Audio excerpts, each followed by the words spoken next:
சற்று முன் கிடைக்கப்பெற்ற மிக மிக முக்கியமான செய்தி ஒன்று வெளியாகியிருக்கு. செந்தில் பாலாஜி மற்றும் அவரது உறவினர்கள் அனைவரும் நீதிமன்றத்தில் ஆஜராகினார்கள் என்கின்ற பரபரப்பு செய்தி தற்போது வெளியாகியிருக்கிறது. அதாவது செந்தில் பாலாஜி அதிமுகவில் அமைச்சராக இருந்தபோது வேலை வாங்கி தருவதாக பணம் பெற்றுக்கொண்டு கடைசியில் அவர் செய்த ஊழல் வெளிவந்தது. இதனால் அவரை கைது செய்தார்கள். அதைத் தொடர்ந்துதான் திமுகவில் சென்று தஞ்சம் புகுந்தார் செந்தில் பாலாஜி. தற்போது திமுகவில் மட்டும் என்ன, திமுகவிலும் வேலை வாங்கி தருவதாக அவர் பல லட்சம் மோசடிகளை செய்துள்ளார். அதிமுகவில் இருக்கும்போதே அவர் மீது ஊழல் குற்றச்சாட்டுகள் அதிகமாக எழுந்தது.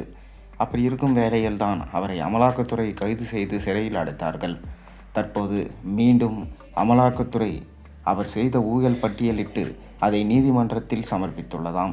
மேலும் அதிமுகவில் இருந்தபோது அவர் செய்த ஊழலுக்கு உடந்தையாக இருந்த நிர்வாகிகள் மற்றும் அமைச்சர்கள் அவரது எதிராக திரும்பிவிட்டதாகவும் அதற்கு முக்கியமான ஆதாரங்களை அமலாக்கத்துறையிடம் அவர்கள் சமர்ப்பித்து விட்டதாகவும் இதனால் தான் செந்தில் பாலாஜி நீதிமன்றத்தில் அவரது முக்கிய உறவினர்களோடு சேர்ந்து ஆஜரானதாகவும் தற்போது பரபரப்பான செய்திகள் போய்கொண்டிருக்கு.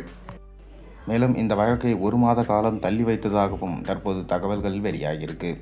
மேலும் முக்கியமான நிர்வாகிகளும் செந்தில் பாலாஜிக்கு சம்பந்தமுடைய உறவினர்களும் இதற்கு முக்கியமான ஆதாரங்களை அமலாக்கத்துறையிடம் சமர்ப்பித்தது பொய் என செந்தில் பாலாஜி நீதிமன்றத்தில் ஆஜராகி அவர் சொல்ல வேண்டும்.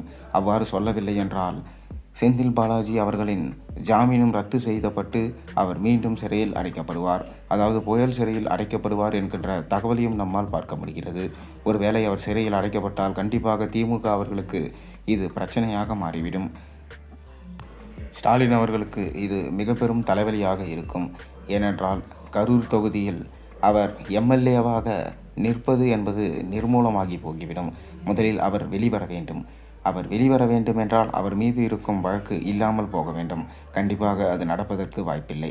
ஏனென்றால் அவர் மீது போடப்பட்ட வழக்கு என்பது உண்மையான வழக்கு.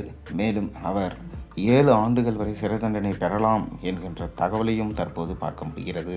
இதனால் தான் செந்தில் பாலாஜி நீதிமன்றம் சென்றார் எனவும் அவரது உறவினர்களும் அதில் சம்பந்தப்பட்டவர்களும் நீதிமன்றம் சென்றார் என்றும் தற்போது தகவல்கள் வெளிவந்த வண்ணம் இருக்கிறது. ஒருவேளை இந்த குற்றங்கள் எல்லாம் நிரூபிக்கப்பட்டால் செந்தில் பாலாஜிக்கு எத்தனை ஆண்டுகள் வரை சிறை தண்டனை வழங்கலாம் என்பதை உங்கள் கருத்துக்களை கமெண்ட் வாயிலாக பதிவிடுங்கள்.